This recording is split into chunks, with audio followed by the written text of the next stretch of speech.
Salamat po sa ating choir. Dahil po sa Panginoong Hesus, tayo po ay natubos sa ating po mga kasalanan, nabayaran lahat ng ating sala at napalaya tayo sa pagkaalipin po sa kasalanan. Okay, ngayon po ay dadako na tayo sa ating pag-aaral. Kanina hindi ko nakikita si Dr. Arnold. Sabi ko, ano kaya ang i-preach ko ngayong umaga? Nag-iisip na ako. Yung pala nandito pala si Dr. Arnold. So, ibigay natin ang opportunity kay Dr. Arnold para sabihin, i-share sa atin ang salita ng Panginoon sa patuloy po natin pag-aaral sa aklat po ng Daniel. So, tawagin po natin si Dr. Arnold.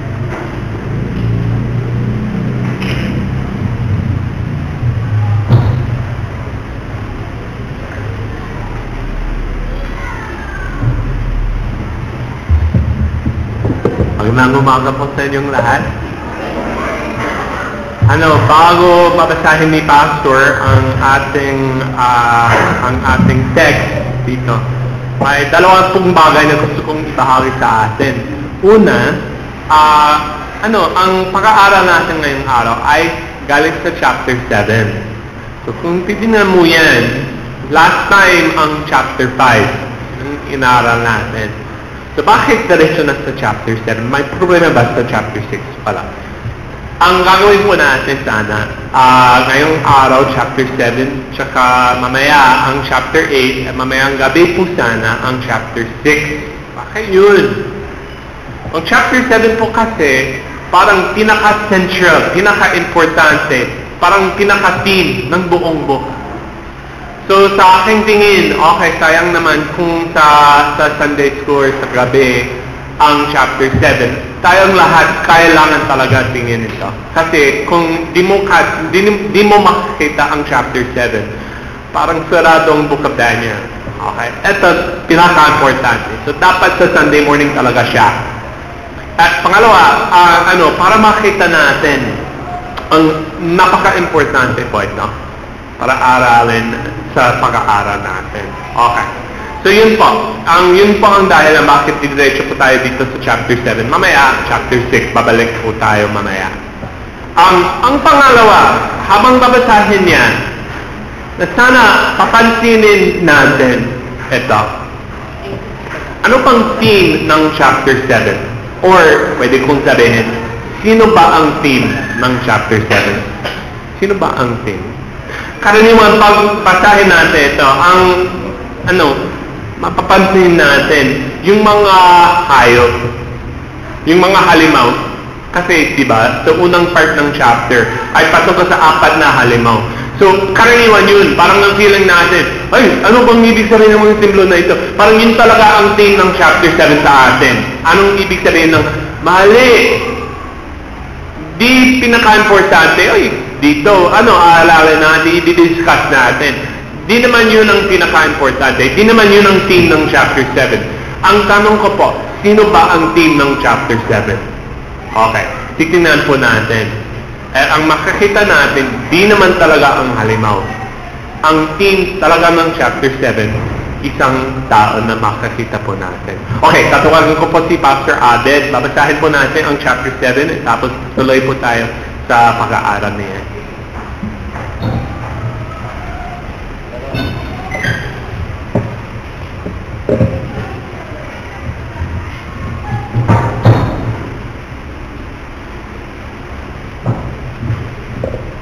Tayo po ay tumayo. Basahin po natin ang Daniel, Kabanata 7. Ayan. Dali lang po,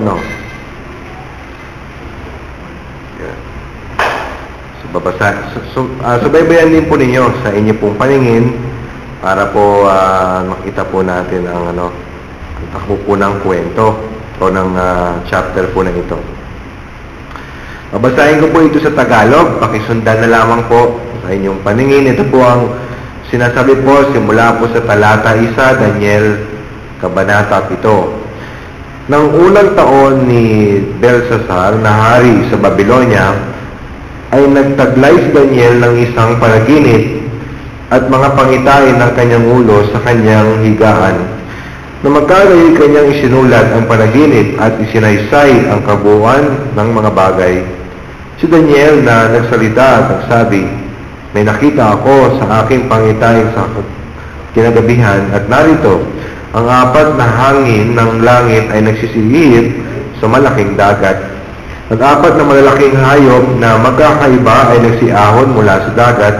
Ang una'y gaya ng leon at may pakpak ng agila. Aking minasdan hanggang sa ang mga pakpak niya ay nahugot. At ito'y nataas mula sa lupa at pinatayo sa 2 paa na gaya ng isang tao. At puso ng tao ang nabigay sa kanya. At narito ang ibang hayop na ikalawa na gaya ng isang oso at lumitaw sa isang tagiliran at 3 tadyang ang nasa kanyang bibig sa pagitan ng kanyang mga ngipin. At sinabi ng mga ito ang ganito sa kanya, bumangon ka, manakmal ka at ng maraming laman. Pagkatapos ito'y tumingin ako at narito ang iba gaya ng isang leopardo na mayroon sa likod niyaon na 4 na pakpak ng ibon.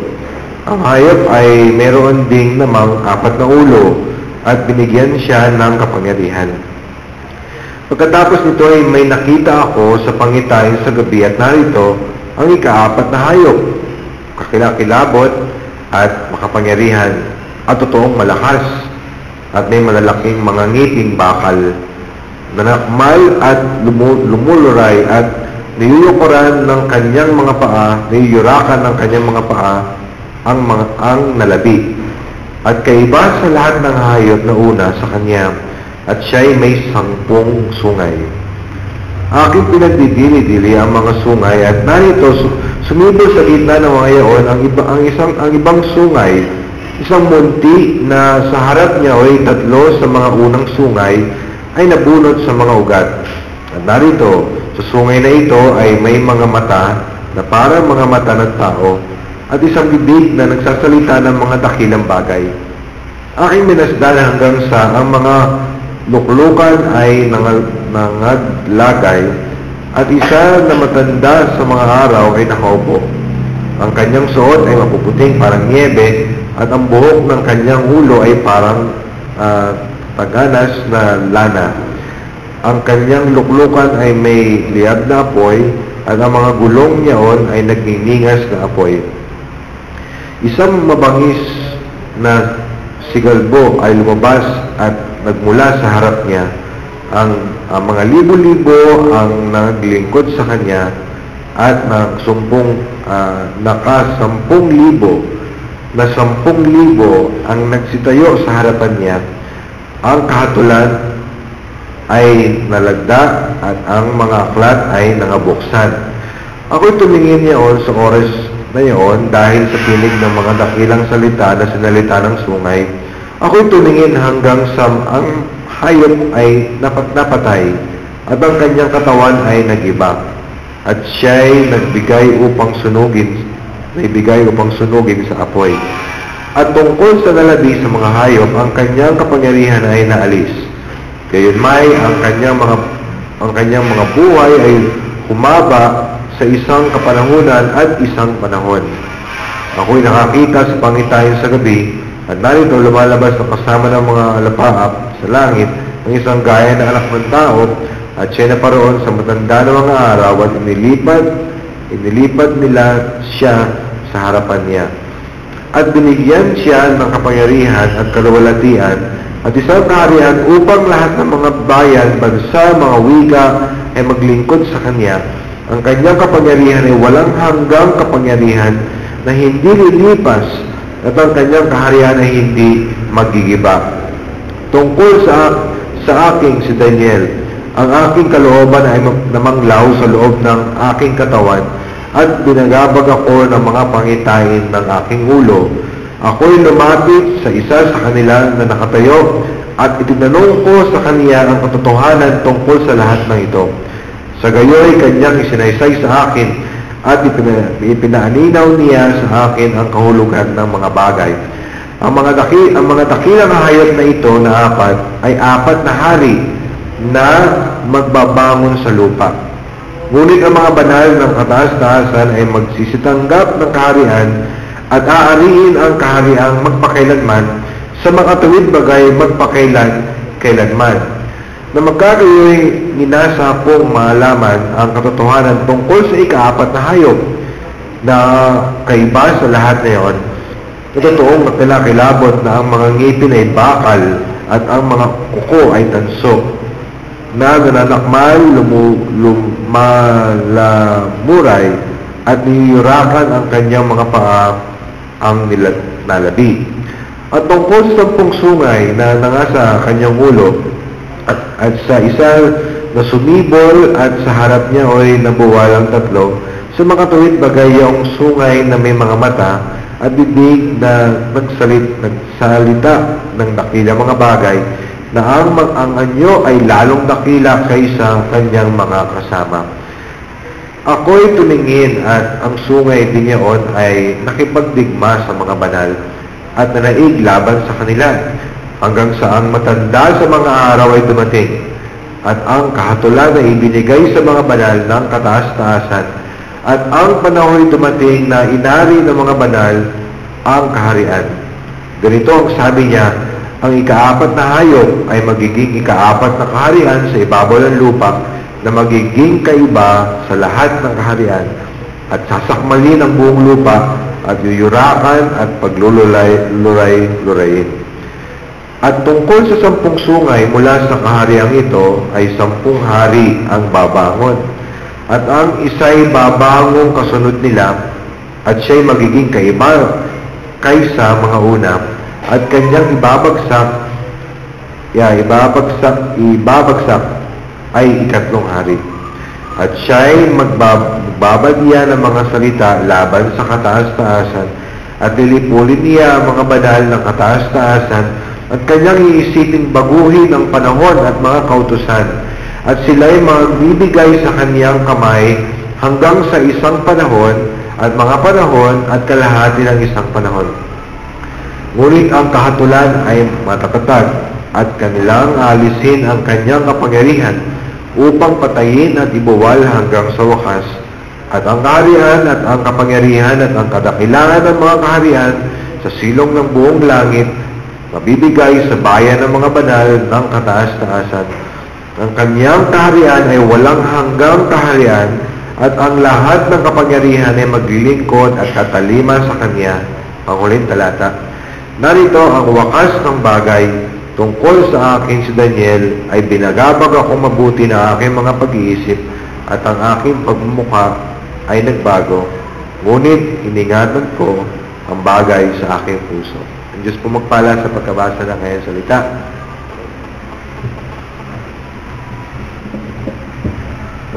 Panginoon Diyos, pakibigay sa amin sa loob ng time na ito ang kaintindahan na kailangan po namin.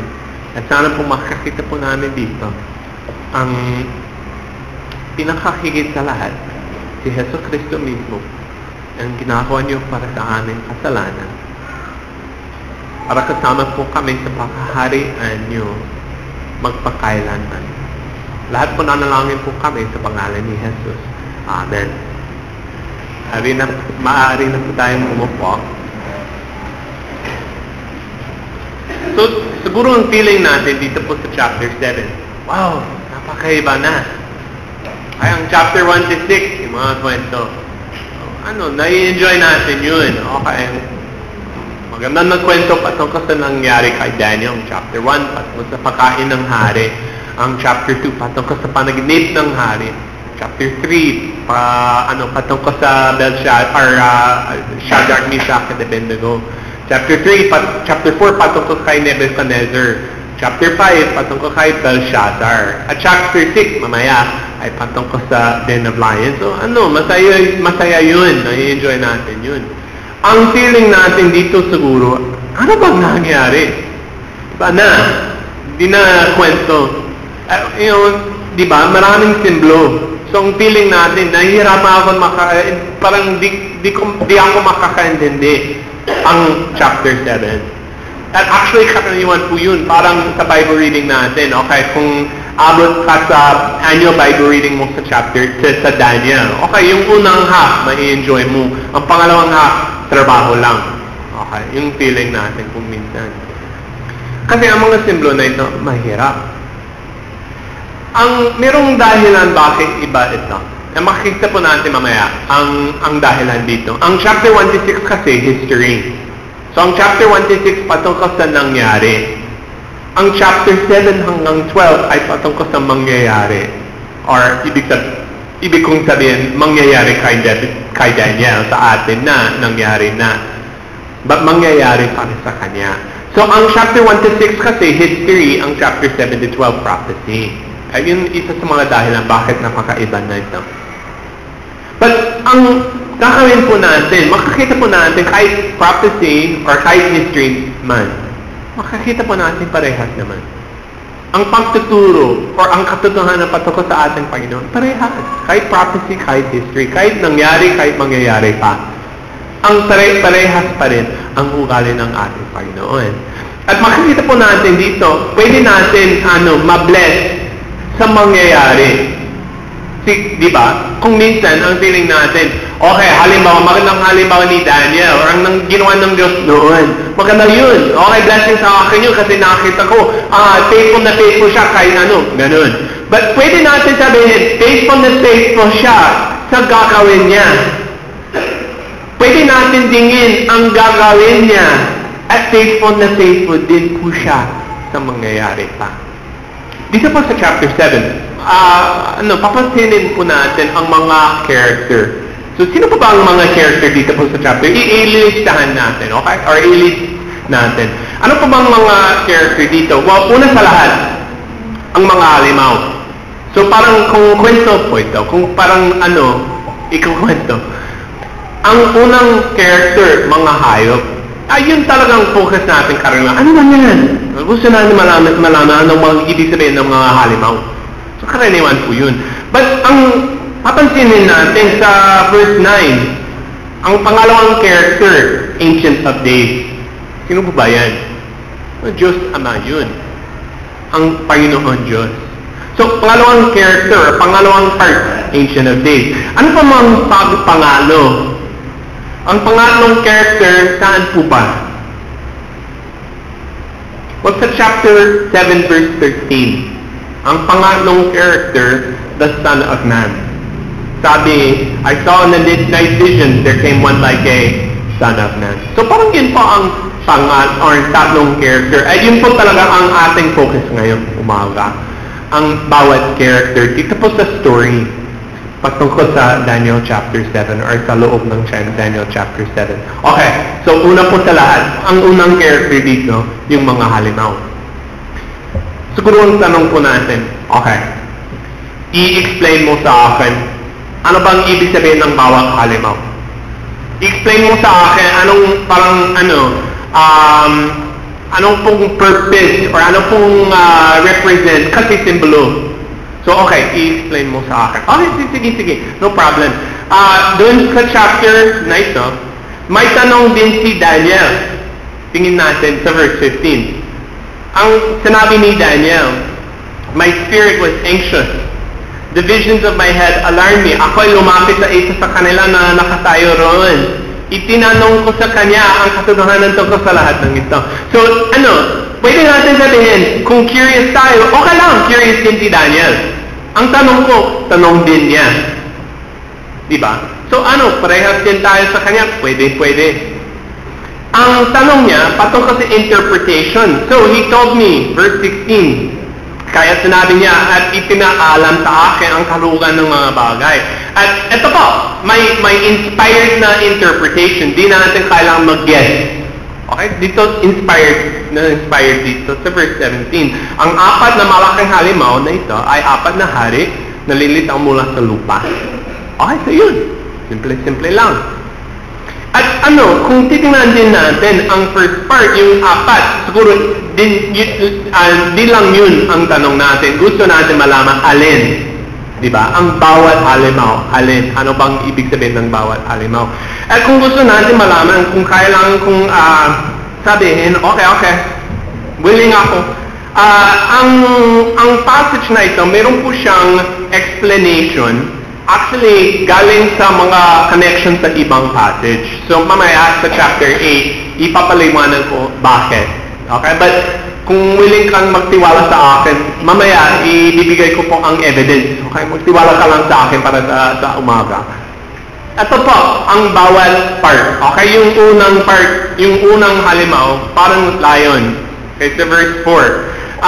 Sabi niya, ang una ay parang lion at merong may eagle's wings po siya. I looked, its wings were plucked off, it was lifted up from the ground, made to stand on 2 feet like a man, the mind of a man was given to it. Actually, may connection po siya sa Babylon dito.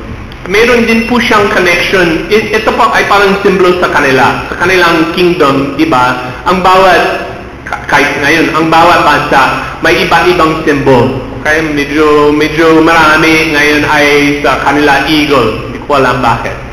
So, sa time nila, lion.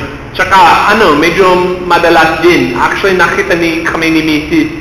Nakita namin noon, mayroong parang archaeology sa museum.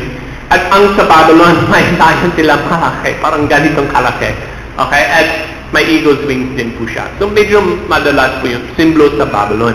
Tsaka, ito po ay parang reminder ng chapter 4. Ang sabing, he was lifted up from the ground, made to stand on 2 feet like a man, the mind of a man was given to it. Parang ang nangyari kay Nebuchadnezzar, di ba? Naloko-loko siya, parang naging hayop siya. Tapos, in-exalt ng Panginoon, ibinalik ng Panginoon sa kanyang utak. So parang yun ang ibig sabihin po dyan. Ang pangalawa, ang Medes and Persians, yung verse sa verse 5. Ang Medes and Persians, sabi dito, it was raised up on one side. Yun po kasi, ang Medes and Persians, mas malakas ang Persians kaysa sa Medes. Parang dalawang kingdom naging isa. So parang ano pa tawag? Combine sila. At ang dalawa, mas malakas ang Persian. So parang yun ang ibig sabihin ng simbolo. Ang 3 ribs between its teeth, may tatlong battle sila, or tatlong parang conquest victory sila. So ganun, pwede yun. At saka sa verse 6, ang leopard with 4 wings at naging 4 na ulo. Okay, Greece kasi, si Alexander the Great, mabilis po siya. Okay? Sa kanilang conquest, mabilis. So parang yun ang simbolo ng leopard with 4 wings. Tsaka, pagkatapos ng kanyang kaharian, naging 4. So, na-split ang kanyang kingdom. Kaya ang kanyang kingdom, naging 4 na kingdom. So, yun. At yung last na po ay connect sa Rome. Ito po kasi, sunod-sunod sila. Parang ganito po. Sa story of history, kung aaralin po natin kahit modern history, makikita po natin parang may handover ng mga kingdom. So dati, ano po bang yung kingdom na pinaka-influential sa buong mundo dati? Parang may isang panahon Spain, tapos naging UK, okay? At tapos may susunod, tapos may susunod, tapos may susunod. So parang yun. At ganun din dito. Ang Babylon, 626 to 539, tapos wala na sila. Okay? Ang susunod sa kanila, yung Medes and Persians. Ang susunod sa kanila, leopard. Ang Greece, susunod sa kanila, Rome. Okay, so yun medyo malinaw kung titingnan natin ng mabuti ang iba-ibang simbolo. At may dahilan pa mamaya na ipapakita sa inyo, galing sa Biblia talaga yun. Di naman sa aking utak lang. Galing sa Biblia talaga yun. So, yun po. Now, ito pong mas importante sa atin dapat. Kasi, kung pwede, kung gusto natin, buong sermon, doon lang. Pwede. Hindi naman dapat. May purpose dito. Hindi pa tungkol lang sa chart na ito. Yung chart na ito, wala sa text. Ano pang purpose ng mga halimaw na ito? Una po, para makita natin, ang bawat kingdom ay may kapalit. Ang bawat kingdom may kapalit. Ang piling natin kung minsan, okay, sa time natin or sa isang panahon, makikita po natin ang pinaka-influential na bansa or ang pinaka-influential na negosyo, or pinaka-influential na tao. Ang parang ang isipan natin ay napaka-importante yun. Kailangan nating maalaman ay may kapalit dyan. Malilimutan ng tao yan. Magiging footnote lang sa history book yan. Sa darating mga panahon, ang mga bata kailangan isa ulo. Ay, bakit? Sobrang daming pangalan. Yun. Sa kanila yun. Sa atin, napaka-importante ang date ang nangyari, ang tao, ang mga kaharian. Yun. Sa kanila, ay kailangan naman isa ulo. Ibig sabihin, kahit ano ay mukhang influential, importante, may kapalit yan. At diba, isa sa mga team dito po sa Daniel, ilang beses na po, binasa na po natin ito sa Book of Daniel. Yung idea na, etong kingdom, may kapalit, mawala yun. Kung gusto ng Panginoon, aalisin niya isa, ilalagay ng bago. Ang emphasis, yung lahat ng bansa, may bago pa. May kapalit na kapalit, ng kapalit, ng kapalit. Lagi nagbabago yun. At tapos sa kabilang side, ang emphasis ng Panginoon, maraming beses nakita po natin dito, ang idea, ang kanyang kaharian ay magpakailanman. Hindi mawawala. Walang kapalit sa kanya. Nakita po natin doon sa chapter 2, di ba? Ang panaginip ni Nebuchadnezzar, yung rebotong ginto, ay yung ulo, tapos yung braso, tsaka yung bawat part hanggang sa paa. Okay? Ang bawat part, may kapalit. Ano po ang purpose ng panaginip na yan? Ulit, yun. Yung karaniwan, ang focus natin ay sa rebotong ginto. Ano bang ibig sabihin ng bawat? Ang pinaka-importante po dyan, ang nangyari sa katapusan. Ano ba yan? Merong bato. At sa bato niya, wala ang iba. At naging sabi ni Daniel, yun ang pakahari ng Panginoon. Magpakailanman. Wala ang iba. Siya lang naghahari magpakailanman. Maraming basis na po nakita po natin ito. Ito pong emphasis talaga ng Daniel chapter 7. Pag-isipan, ito pong influential na tao, ito pong influential na bansa, itong influential na negosyo, ay parang sobrang importante, mawawala. May kapalit.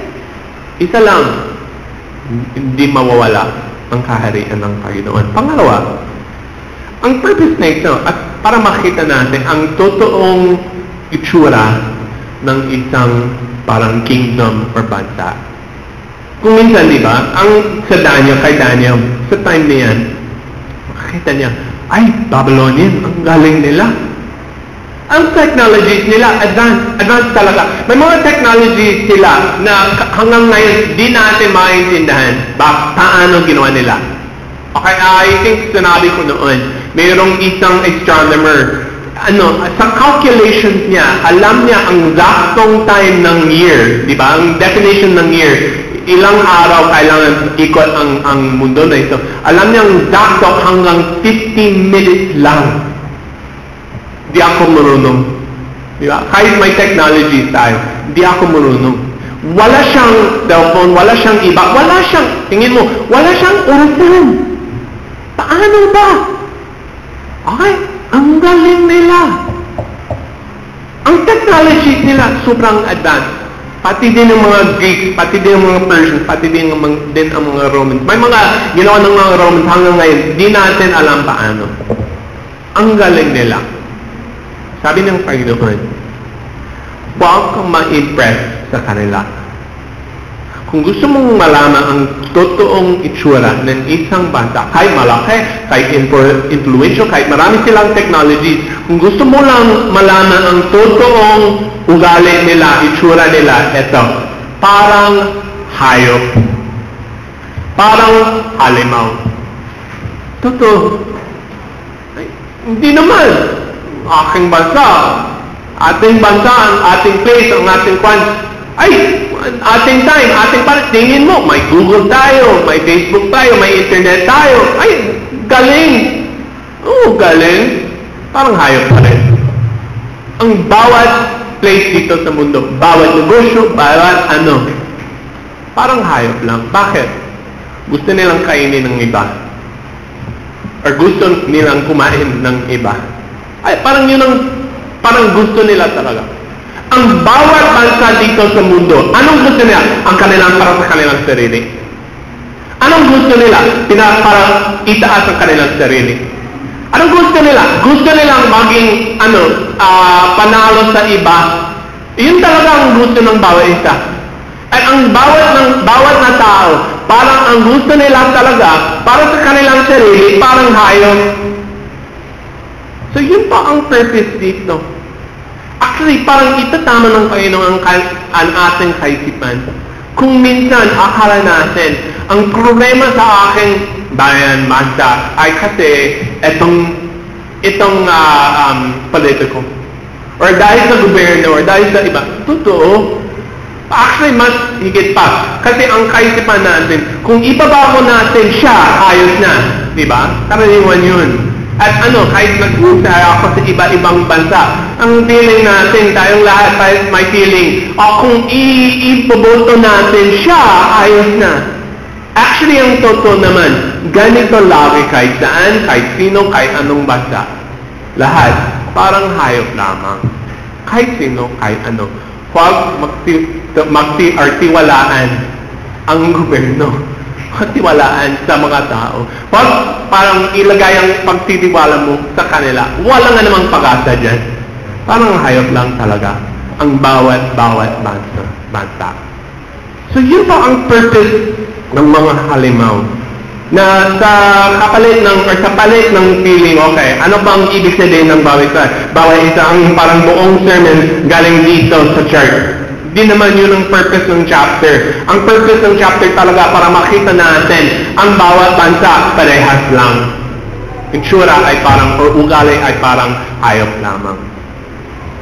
Ang contrast naman, kung ika-contrast natin ang mga ito sa next na part.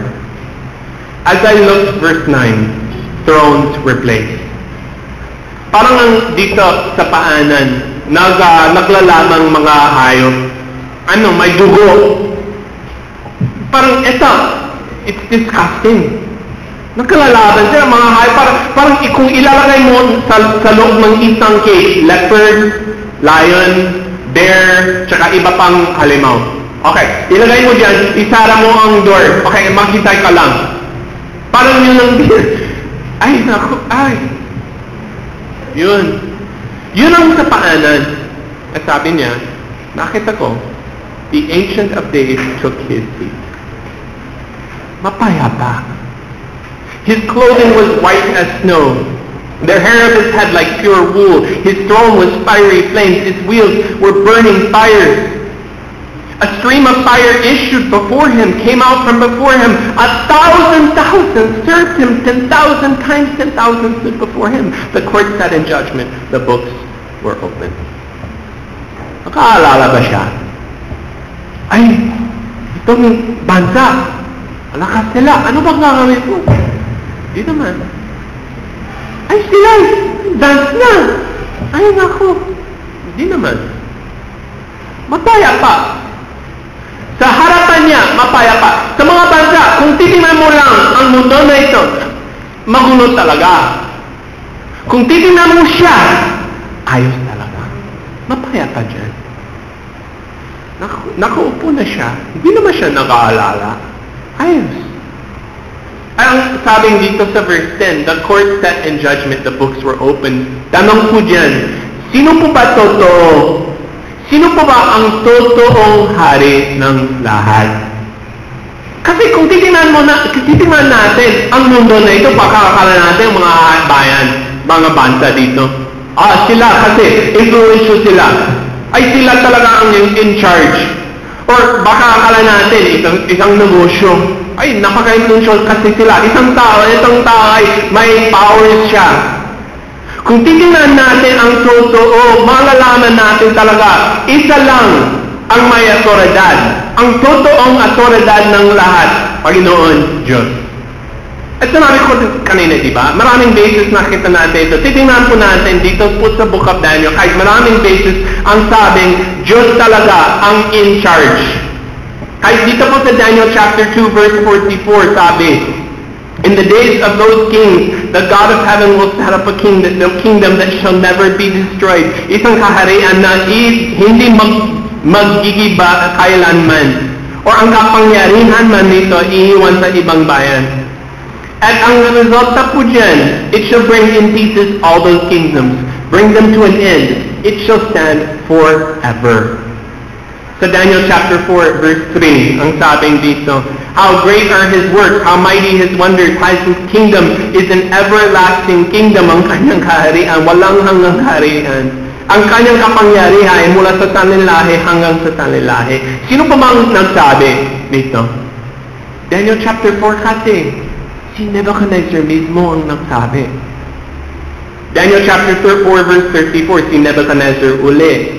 Ang sabi niya, ay, Nebuchadnezzar, ako mismo, I bless and praise the Most High, who lives forever. Bakit? His dominion is an everlasting dominion. Ang kanyang kapangyarihan, walang hanggang kapangyarihan, kanyang kaharian, na nananatili sa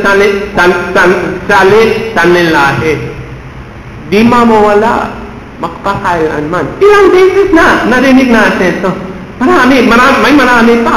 Dito po sa Daniel chapter 6, sabi, ang kanyang kaharian ay hindi mawawasak. Ang kanyang kapangyarihan ay walang katapusan. Pati din po dito sa chapter 7, chapter 7 verse 14, chapter 7 verse 18, chapter 7 verse 22 pa. Marami. At ang maraming beses na ito, ang lahat ay emphasis ulit. Dito po sa verse 27, ang kanyang kingdom ay everlasting. Lahat ng kapangyarihan at lahat ng kapangyarihan maglilingkod at susunod sa kanya. Bago na yan, dito po sa verse 22, ay siya'y kataas-taasan. At ang panahon dumating ay tinanggap ng mga banal ng kaharian. Dito po sa verse 18, sa chapter 7, the saints shall receive the kingdom, possess the kingdom forever and ever ang Tagalog. Ang kaharian magpakailan pa man. At dito po sa binasa natin kanina, chapter 7, verse 14. Okay, wala nga namang tanong dapat. Nasaan ang tamang kaharian, Panginoon Diyos? At ang emphasis talaga ng Book of Daniel, sa maraming chapter, kahit makikita mo ang mukhang autoridad, ang may mukhang autoridad dito sa mundo. Kasi ibinigay ng Panginoon sa kanila sa loob ng maikling panahon. Okay, pwede mong gamitin ang aking autoridad sa loob ng maikling panahon. Parang ipapahiram lang sa kanila. Ang emphasis ng Daniel talaga, ang totoong autoridad ay sa Kanya. Nang maganda po dito po sa chapter, ang Ancient of Days, habang sa harapan niya, ang mga hayop ay naglalaban, siya ay nakuupo. Siya ay parang nanonood. Ay naku, ano bang problema sa mga tao? Ay, may kasalanan kasi. Ang mga tao, bakit magulo ang mundo na ito? Dahil sa sumpa. Dahil sa kanilang puso. At parang nanonood siya. Siya'y nakaupo. Siya'y totoong hari. Parang kung ikaw ay magulang at sa harapan niyo, yung mga anak naglalaban. Okay. Parang ang kanilang, at mas malakas ang kanilang autoridad sa'yo. Hindi naman. At parang alam mo, kailangan kong ayusin sila. Kailangan kong isama. Yun talaga ang emphasis. Dito po sa chapter, medyo maganda ito, ang parang pattern. Okay, so kung titingnan po natin ang unang part, chapter 1 hanggang verse 8, ay patungkol sa halimaw. Okay, ang chapter 9, verse 9 hanggang 10, ay patungkol sa Ancient of Days. So una, patungkol sa halimaw. Pangalawa, patungkol sa Ancient of Days. Parang babalik na. Verse 11, patungkol sa verse 12, patungkol sa halimaw. Tapos sa verse 13, 14, patungkol sa Son of Man. Tapos, verse 19 hanggang 22 ay patungkol sa halimaw. Tapos babalik ulit so parang pabalik. And kung gusto mo, pwedeng aralin ang chapter na ito. Kung may dalawang kulay na highlighter, okay? Kahit kulay pink, kulay dilaw. Pwede mong i-highlight. Kulay pink ang lahat patungkol sa halimaw. Kulay dilaw patungkol sa Ancient of Days or Son of Man. At kung gagawin mo yan, parang makikita mo, kulay, iba-ibang kulay. Kahit back and forth po siya. Feeling po dyan, may isang movie, actually movie ng BJU. May movie sila. May dalawang tao sa truck, okay? And may puntahan sila. Naglalaban sila, okay? At yung isa, may klaseng music na gusto niya. So parang ganito siya sa radyo. Okay? And parang ang music niya, parang classical. Okay? Yung iba, may klaseng music na gusto niya. Okay? Parang medyo masamang music. So gusto niya. So naglalaban sila. Ang picture ng music, back and forth. Parang simbolo na lang na kanilang disagreement. Okay? So pag may sasabihin ng isa, kanyang music. Tapos, di naman! So music, balik. Ito pong feeling ko sa chapter na ito. Parang back and forth. Ano pang purpose? Ang purpose kasi dito po sa chapter, para makita natin ang contrast talaga. Na dito sa mundo, magulo. Dito sa mundo, masama. Ang nangyayari dito sa mga hayop, sa mga bansa, eto, kung titingnan mo, kung itataas mo ang inyong mata, ay, may nakupo sa throne. Mapayapa doon. At kung may choice ka, pwedeng tingin ito. Ano bang gusto mo? Mapayapa dito. Kung titingnan mo dito, maalala ka. Kung titingnan mo ito, okay na. At kung gusto mong malaman saan ang totoong autoridad, tingin mo siya. Siya'y talaga ang autoridad. Huwag mong tingin ito. Tingin mo ito. Siya'y ang may autoridad. Ang next na section, sabi ko, parang back and forth siya. Well, yung unang character, yung mga halimaw, nakita mo natin yung kanina. Pangalawa, nakita mo natin ang Ancient of Days. Okay, siya ay nakupo sa throne. At sabi, marami cases dito, marami na sinabi, siya ay may autoridad sa lahat, magpakailanman. Kailangan natin magpansinin ang next na character. Ang next na character na sabi, or nakita ni Daniel dito po sa verse 13, sabi, I saw in the night visions, and behold, with the clouds of heaven, there came one like a son of man. Now, tanong po, ano pa ito? Ano ba ang purpose nito? Bakit son of man? Ano po yan? Well, wala po tayong oras para hanapin sa buong Biblia, di ba pa? Kung gagawin mo yan, kung gusto mo, pwede. Madali lang sa internet. May mga website libre na pwedeng hanapin sa buong Biblia ang expression son of man. Madali lang yun. Kung try mo lang, ang makita mo sa buong Biblia, ang son of man sa Old Testament, parang ang emphasis niya, tao. Okay? So, son of man, siya'y tao. Parang kung sasabihin, may expression po tayo, di ba? May expression, son of a gun. Hindi ko masyadong ginagamit. But yung expression niya, parang sobrang aggressive siya. Or may expression dito sa Biblia, children of wrath. Ano ba yun? Ang ugali nila, tsaka ang mangyayari sa kanila. Ang galing ng Panginoon. So, pag sinabi, kung sasabihin mo, anak ng aso yan, anak ng pusa yan, anak ng insekto yan, ano ba yun? Ibig sabihin, ang anak ng aso. Diba? Galing sa pusa. Okay. So, parang son of man, tao. Yun ang purpose. Kaya parang ibig sabihin talaga, son of man, tao siya. Actually, my place doon sa chapter 8 ng Daniel, sabi ng Panginoon kay Daniel, son of man, sabi niya, tawag. So, si Daniel, son of man. Bakit? Siya kasi tao. Okay?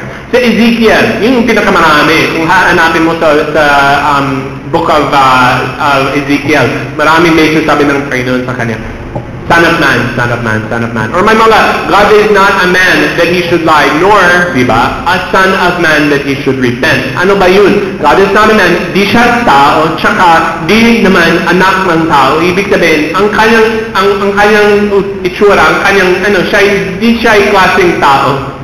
Hindi siya tao. So, ito po, pagsabi dito, I saw one like a son of man. Ano bang ibig sabihin? Well, uno po sa lahat. Ang unang part ng chapter, di ba? Mga hayop, mga halimaw. So, nakita po natin 4 na hayop. Right? Itong hayop, parang siya ay parang lion, siya ay parang bear, siya ay parang leopard, siya ay parang iba pang klaseng hayop. Okay? So, hayop.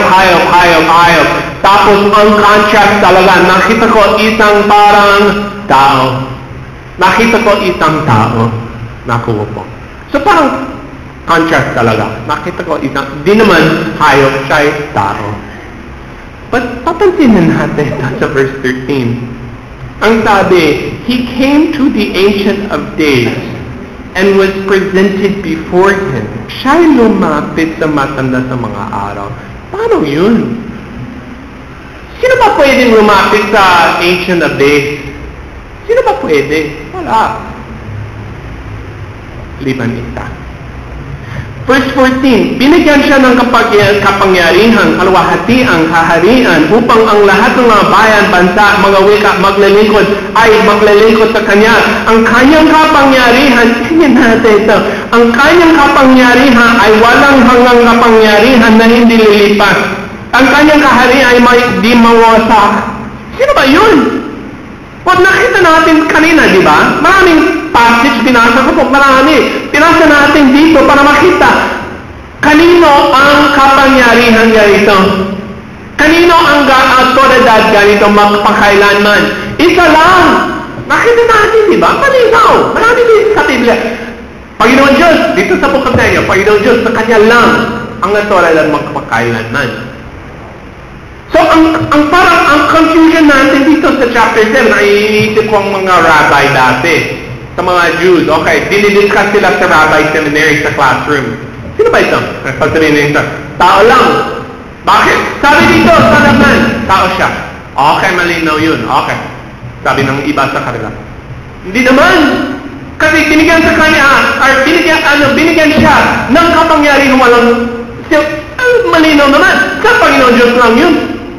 Sabi ng isa, hindi naman, malinaw, sana naman, hindi naman, sa kanya lahat ang autoridad. Hindi pwede tao lang yun. Naglalaban sila. At pwede yun. Bakit yun? Kung pumunta po tayo sa New Testament, ano pang pinaka-title ni Jesu Cristo sa Gospel? Well, unang passage or unang Gospel, ang Matthew, Book of Matthew. Ito po talaga, 30 times sa Book of Matthew. May mga ganito, that you may know that the Son of Man has authority on earth to forgive sins. Ano bang ibig sabihin na yan? Siya'y tao. Siya'y tao. Bakit? Ibig sabihin ng Son of Man. Nakita ni Daniel. Parang itsura, isang tao. Nakita ni Daniel. Paano may isang tao? Siya'y tao. Si Jesus tao. Tsaka meron pa. Siya'y Diyos talaga. That you may know that the Son of Man has authority on earth. Siya'y tao, tsaka siya'y Diyos. Or meron pa, Matthew chapter 16, sabi ni Jesus sa mga disipulo, who do people say that the Son of Man is? Ang sagot ni Peter, di ba? Ang sagot ay, you are the Christ, the Son of the living God. Dito po sa Matthew chapter 16 verse 27, the Son of Man is going to come with His angels in the glory of the Father. Parang saan galing yun? Galing Daniel chapter 7 yun. Kasi He's coming. He comes before the Ancient of Days. Okay, Matthew chapter 19:28, truly I say to you, in the new world, when the Son of Man will sit on His glorious throne.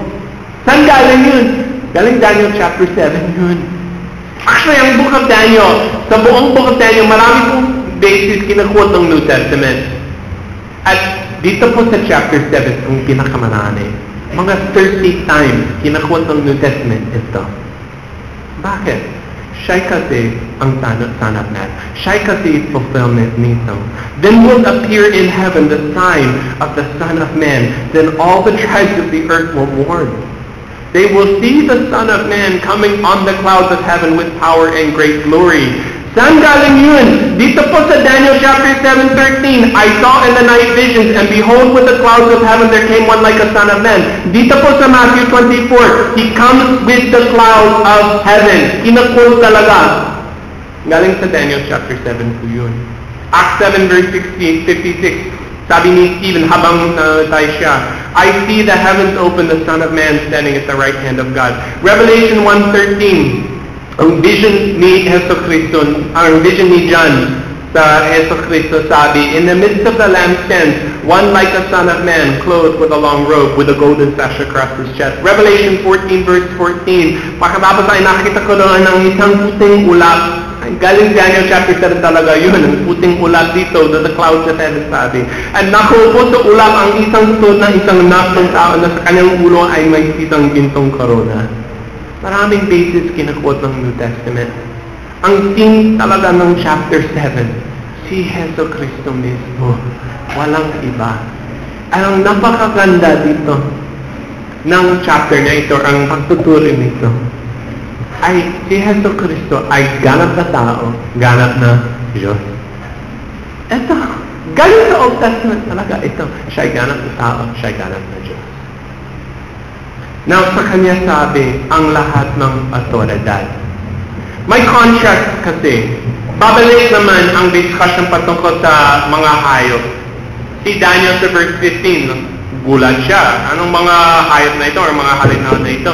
Lalo na ang verse 19, the fourth beast, sabi, which was different from the rest, exceedingly terrifying. At ang 10 horns sa kanyang ulo, and the other horn came up, and ganun. So ang focus niya talaga ay sa fourth beast. It's sa verse 23. My interpretation po dyan. As for the fourth beast, there shall be a fourth kingdom on earth, which shall be different from all the kingdoms. It shall devour the whole earth, trample down, break it down. Galing sa mga 10 sungay, may isa, the 10 kings shall arise. Out of this, galing sa kanila, may isa. He shall be different, verse 24. From the others. He shall speak words, verse 25, laban sa kataas-taasan. Alilipulan niya ang mga banal na kataas-taasan. And they shall be given into his hand for times half a time. Wala po tayong oras para tingin natin ito. But kung pupunta ka sa Revelation, at i-connect sa mga iba pang passage, ito pa ay patungkol sa Antichrist. Ito pong ginawa niya, ang Antichrist parang laban sa Panginoon Diyos or lalo na sa kanyang anak. Galing sa Biblia din talaga po yun. May marami pong passages, wala po tayong oras kung gusto mong i-download yung study guide. May mga passages po dyan. At doon po, makikita mo, galing sa buong Biblia, galing sa simula hanggang sa katapusan, parang may dalawang side naglalaban.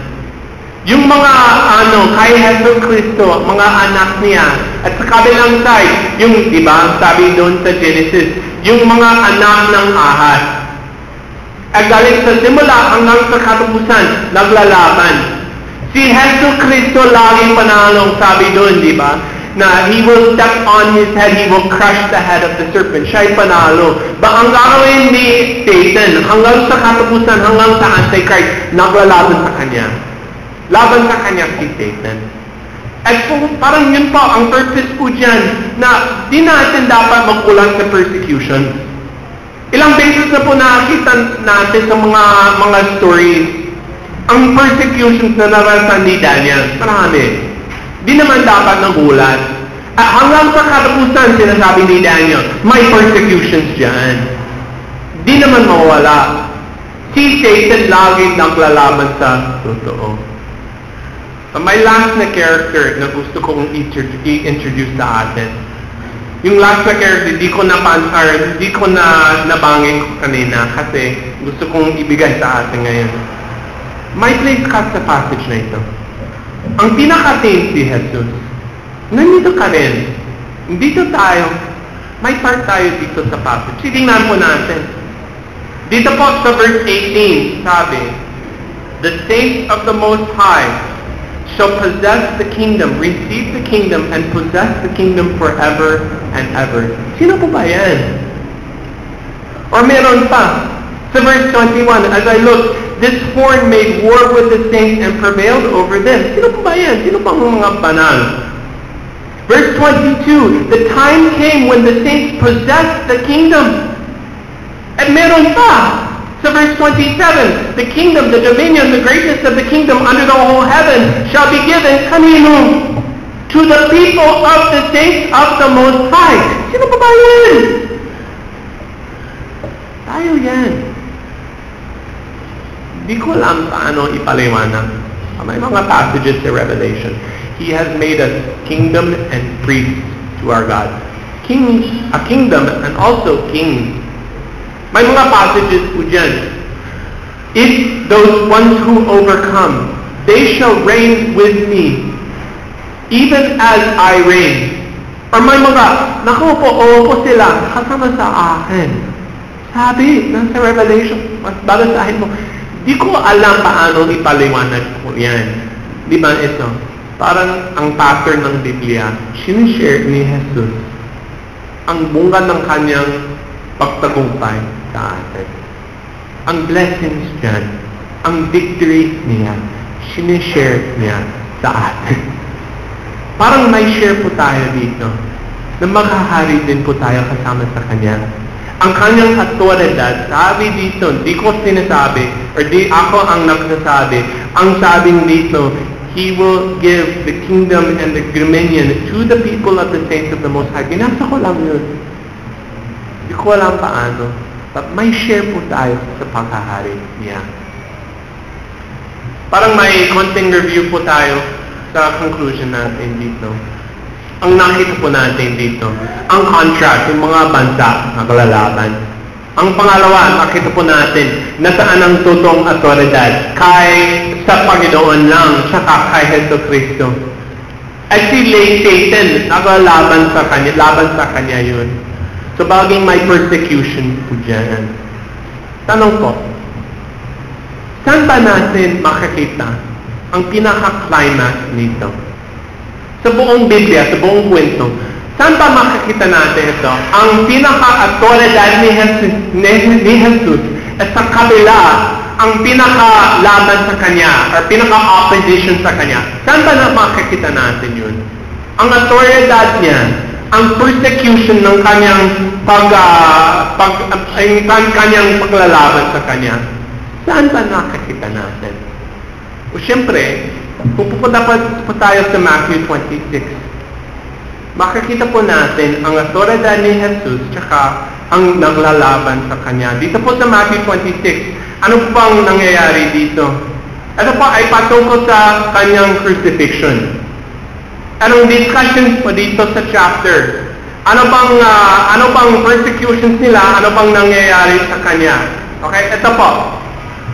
They are coming to Him. They are taking Him. Dito po sa verse 16, many false witnesses laban sa Kanya. Verse 61, this man said, I will destroy the temple. At ang climax dito po sa verse 62, sabi ng high priest, wala ka bang isasagot? Ano itong binibintang ng mga ito laban sa iyo? Verse 63, Jesus remained silent. I adjure you by the living God, sabi niya, tell us if you are the Christ, the Son of God, sabi ng high priest. Ang sagot ni Jesus, ikaw ang nagsabi. Sinasabi ko sa inyo, mula tayo ngayon ay inyong makikita ang anak ng tao na nakuupo sa kanan ng kapangyarihan at dumarating na nasa mga ulap ng langit. Saan galing po yun? Daniel 7 po yun. At ang ibig pong sabihin dyan, sinasabi ni Jesus Kristo sa Kanya, ako'y ganap na tao. Kung gusto niya patayin, pwede. Pwede lang kasi sumangayon ako. Ako'y ang nagbigay sa inyo ng autoridad. Ang autoridad mo galing sa akin. Kasi sa akin ang lahat ng dominion, kapangyarihan, autoridad, magpakailanman. So kung kahit papatayin mo ako, galing sa akin ang autoridad na yun. Sa akin lahat. Sa akin lahat. Sabi ni Heso Kristo. Patayin mo ako. Ito lang dahil na kasi ibinigay ko sa inyong autoridad. Alam ng high priest yun. Ang sagot, di ba? Ang response ng high priest, he has uttered blasphemy. Alam niya, galing sa Daniel chapter 7. Blasphemy yun kung di Jesus ang binigyan ng autoridad. But dahil totoo, ang high priest naman, ay he will bow before si Jesus, before sa harapan niya. At ito po ang dahilan sa pinaka-emphasis ng Matthew. Ang conclusion po natin, ano po bang dapat natin gawin? Matthew 28, kung titingnan mo ang last na sinabi ni Jesus dito sa book, okay, makikita po natin exactong words na ito. Sabi ni Jesus, ang lahat ng autoridad sa langit at sa ibabaw ng lupa ay ibinigay na sa akin. Saan po ang idea? Saan galing ang idea niyo? I mean, dito po sa Daniel chapter 7, sabi malinaw, ang autoridad at dominion magpakailan ay ibinigay sa Kanya. Galing sa Daniel chapter 7 po yun. At sa Kanyang crucifixion and trial, emphasis ng Daniel chapter 7, ikaw ang nagsabi, makikita mo, babalik ako sa mga ulap. Galing sa Daniel chapter 7 talaga yun. Kailan ibinigay kay Jesus ang autoridad sa lahat? Dito po. Ang autoridad sa lahat ay ibinigay sa Kanya. Ano bang resulta sa atin? Dahil nito, go, make disciples in all the world. Lahat ng mga bansa, kahit ang parang lion, kahit ang parang bear, kahit ang parang leopard, kahit ang parang halimaw, ibang pang halimaw, kahit saan, kahit sino, kahit anong bansa, kahit ang gagawin nila, naglalaban nila, kahit makakita mo ng maraming dugo, gawin mo yan! Go! Give them the gospel. Kahit saan. Bakit? Nasa akin kasi ang lahat ng autoridad. Ako yung totoong hari dyan. Kung sasabihin nila sa'yo, bawal dyan, okay lang, ako yung totoong hari. Kung may tanong ka, anong dapat mong gawin dyan? Sasabihin nila, may batas sila, kailangan mo, may requirements sila. Huwag naman mawawala, ako ay kasi king doon. Sa akin ang lahat ng autoridad. Go, make disciples kahit sino. Because I have given you this authority, and I am with you, verse 20. Sa katapusan hanggang sa katapusan ng panahon, magpakailanman ang autoridad niya. Ang conclusion natin dito po sa chapter 7, alam natin ang totoong hari. Makikita po natin dito sa mundo ang maraming autoridad, bukang autoridad. May isa lang totoong hari, si Jesus mismo. At dahil sa kanyang kamatayan, ang nangyari sa harapan ng high priest, ang resulta po dyan kasi siya'y ganap na tao at saka siya'y ganap na Diyos. Dahil dyan, at dahil namatay siya, dahil sumang-ayon siya, pumayag siya sa high priest na pwede niyang patayin. Dahil dyan, pwede tayong naligtas. At dahil may autoridad po siya sa lahat, kahit saan, kahit sino, kahit ano, may autoridad din po tayo. Ang parang tungkulin sa atin, may licensure siya galing sa Kanya. Kahit saan, kahit sino, I have backing ang autoridad sa lahat. At kung we understand and agree sa mga sinabi niya dito, ang resulta sa atin, pumunta ka dyan, ibahagi mo sa kanila, kahit sino, kahit saan, ang ginawa ng sanatnan para sa atin. Ang autoridad niya, magpakailanman, ang kaligtasan na ibibigay niya sa kanila, sa pamagitan ng kanyang kapangyarihan sa lahat. Nanalangin na po tayo.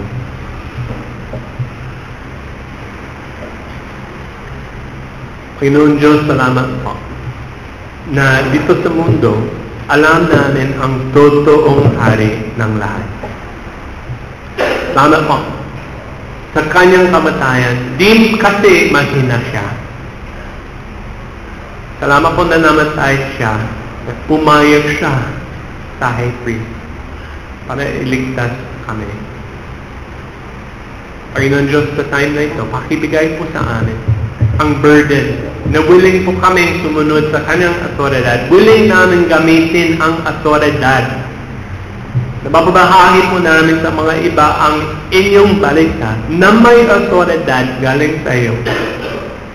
Di po namin sana matakot kasi may kasama po kami ang autoridad ni Jesus. Lahat po nanalangin po kami sa kanyang pangalan. Amen.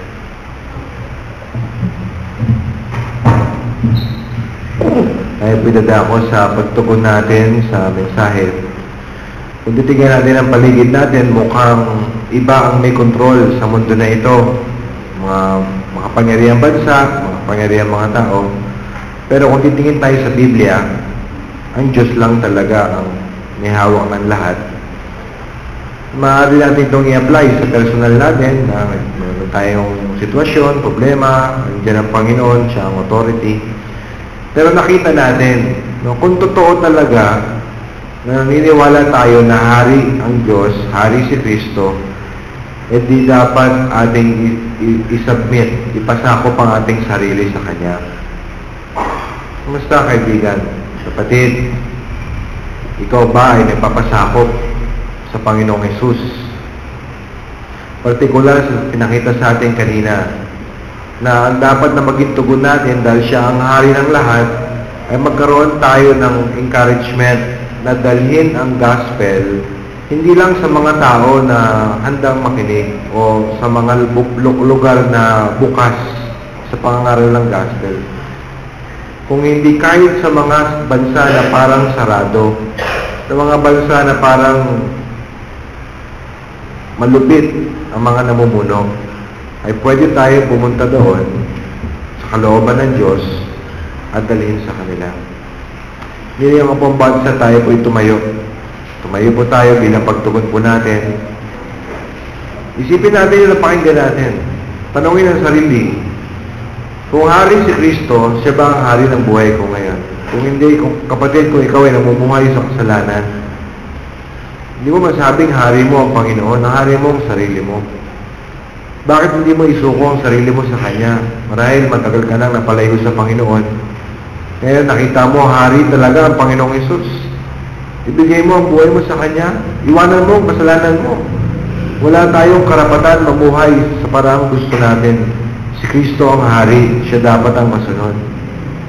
Pangalawa, mga kapatid, nawa magkaroon tayo ng lakas ng loob na humayo, dalhin ang gospel kahit saan, kahit kaninong tao, sapagkat ang ating Panginoong Hesus ang may otoridad sa lahat. Sinabi nga sa Biblia, sa langit at sa lupa, kahit saan, diyan ang Panginoon. Manalangin tayo ngayon, ipasakop natin ang ating buhay sa Kanya. At maganda kung nais ng Diyos na dalhin ang salita niya sa iba't ibang dako, sa iba't ibang tao, sana kasama tayo. Sana makibahagi tayo dito. Hindi lang sa pag-ibigay, hindi lang sa pananalangin, kundi sa aktual na pagpunta. Pagbuka ng bibig natin, pag-share ng gospel, ay sumama tayo at i-commit natin ang sarili natin sa kalooban ng Panginoon. Maya-maya magwawakas tayo sa panalangin.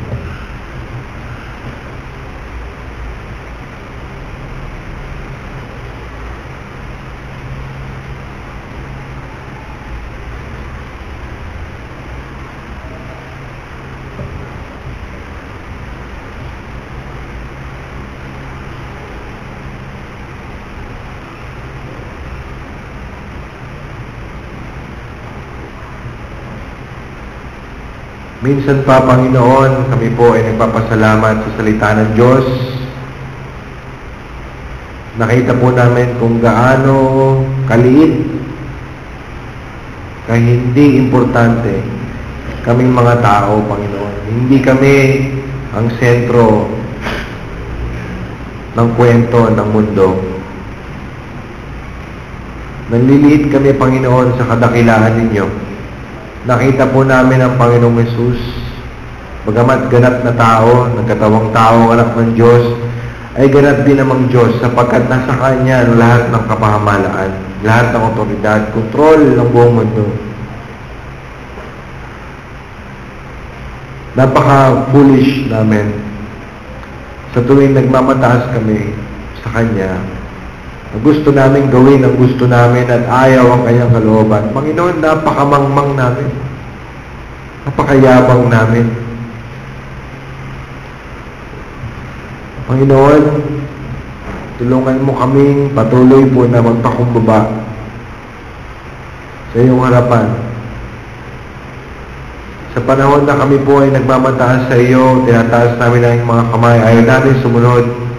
para kaming mga langgam. Para kaming mga langgam, Panginoon, na nagmamataas sa mga tao. Panginoon, tulungan niyo po kami magpakumbaba. Salamat din po, Panginoon, sa encouragement na sa pag-share namin ng gospel, kanino man, saan man, hindi kami nag-iisa. At ang totoong may control, hindi po ang mga tao sa paligid, kundi kayo. Nawa ay ito po yung magsilbing dahilan upang maging matapang kami. Confident kami sa pag-share ng gospel. Naalala namin, Panginoon, ang mga missionaries, lalo na po ang mga malalapit sa amin. Naalala namin ang missionaries sa Vietnam, missionaries sa Saudi, mga bansa na bawal talaga ang pag-share ng gospel. Napakahigpit. Pero Panginoon, alam namin kung nakanino ang trono. Wala sa mga bansa, wala sa mga pulis. Nasa sa iyo talaga, Panginoon. At kung sakali man dumating po ang panahon na pahintulot mo gaya na sa Panginoong Jesus na kami po ay magdusa o even mamatay dahil sa pagsunod sa iyo, hindi po ibig sabihin na walan ka ng kontrol, kundi ibig sabihin meron kang magandang plano. At nagtitiwala kami sa iyo. Salamat po, Panginoon. Ikaw po ang mag-iingat ng mga salitang ito sa puso namin upang kami po ay maging masunurin sa inyong kalooban. Ito po, Panginoon Diyos, ang aming pinagpapasalamat at aming po panalangin sa pangalan po ni Kristo Jesus. Amen at Amen. Manatili po tayo nakatayo para